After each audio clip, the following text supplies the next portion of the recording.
That was Toots and the Maytals with Famine, and now I'm delighted to welcome to the show Winston Francis. How's it going, Winston? Fantastic, Chris, fantastic. So, what can you tell us about this great new single? We haven't played it yet. We're going to play it after the interview. This is called I'm an Israelite. This is you with Tarrus Riley and also Luciano. And Freddie McGregor. Oh, and Freddie too. Yes. It's also good Freddie McGregor. It's four of us. Wonderful. So what was the process like of putting it together? Well, it was a fantastic atmosphere. You know, everyone was really, into the song, because it actually represents everything that is happening today. Saying that, we are Israelites, and we're not just talking about, one particular person or people. We're talking about, the human race. We're all Israelites because we all came from the same place.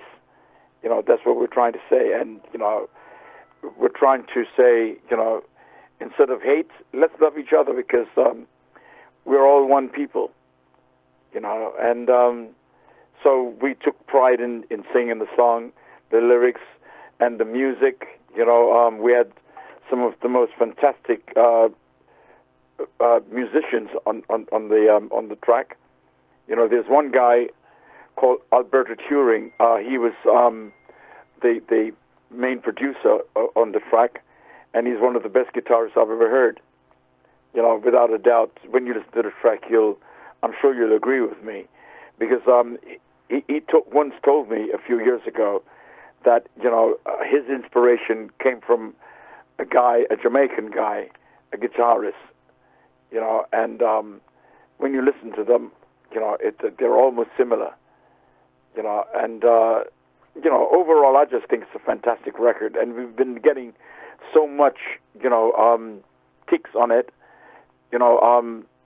David Rodigan, when he heard it the first time, he just went, bananas. He fell in love with it right away, and he said so in when he was interviewing, the song, and it's just been fantastic.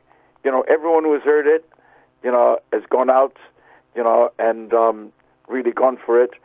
The previous track to this one was one that my son produced.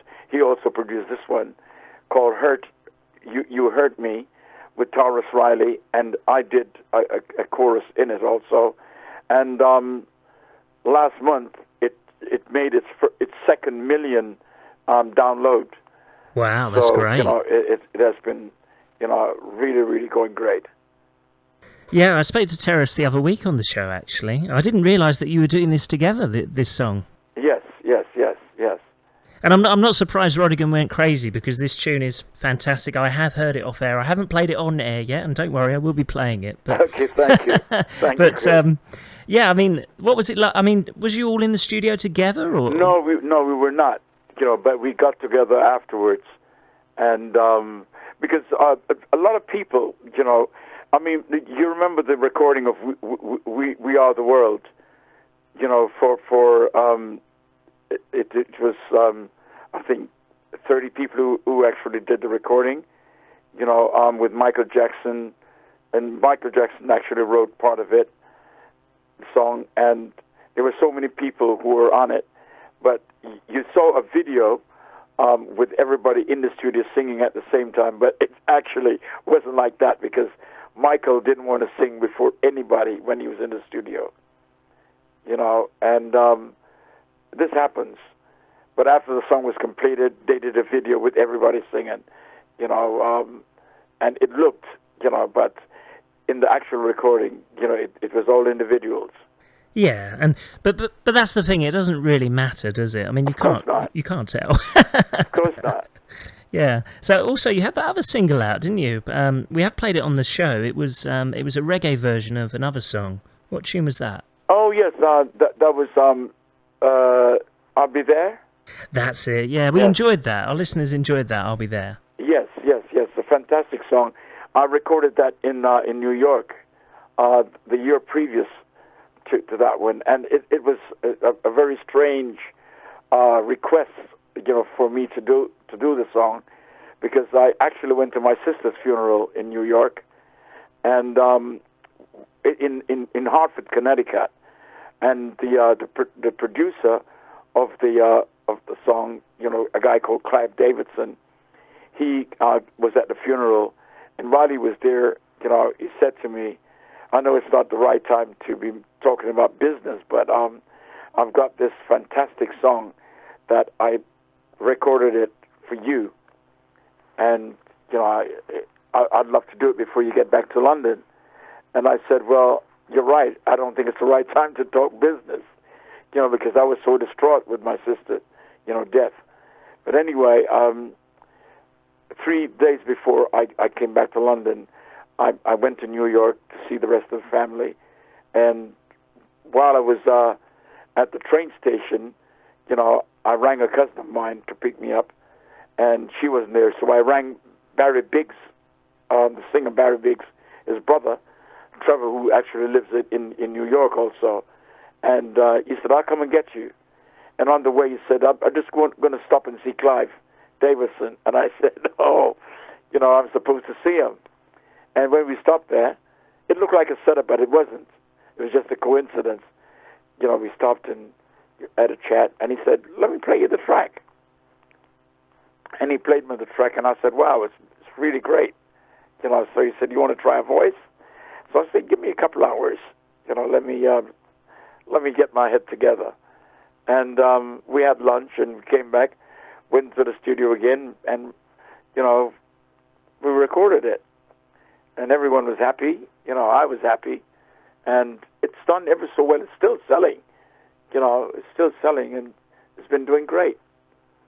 Great, yeah. I mean, I think with reggae music, I love reggae covers. I don't know what it is about them, but I just love a reggae cover. Oh yeah, yes. I've had quite a few, covers, which I totally enjoyed recording, and but I somehow like the songs when I write the songs myself, and one of the reasons for that is the gratuities are more, so there's more payment in it. So I'm happy about that also. Well, that's fair enough, isn't it? Yeah. Okay, well, we're going to hear "I'm an Israelite" next, so just tell us all about the song again, so for anybody who's just tuning in.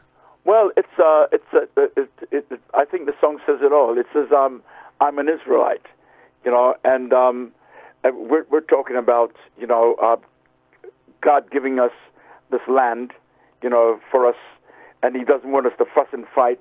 He wants us all to unite, and live in peace and unity, and because we're all Israelites, and that is the song, and this is the hope, this is the prayer, this is the dream for all of us, that were in the studio, which is Freddie McGregor, Luciano, Tarrus Riley, and myself. We're praying for world peace, and we're asking for people who hear the song, if they like it, please support us, in doing it, because to record, to record a song from the scratch, it's expensive to go into studios today, because all this recording, "I'm an Israelite," was not done with computers. It's all live recordings. It's all the instruments are live. You can definitely tell that. Yes, and it costs quite a lot to record a song like that, because it's got to be a live studio. It's not just sitting in your back room with a computer, making chops and changes. All this is live recordings. The music has got to be written, it's got to be played properly, and it's just one take, that you have to really sweat to produce a song like this one. So we're asking people to really support it. Great. Well, thanks a lot for joining us, Winston. Thank you. Thank you very much. And we're going to hear it now. Looking forward to playing it. "I'm an Israelite."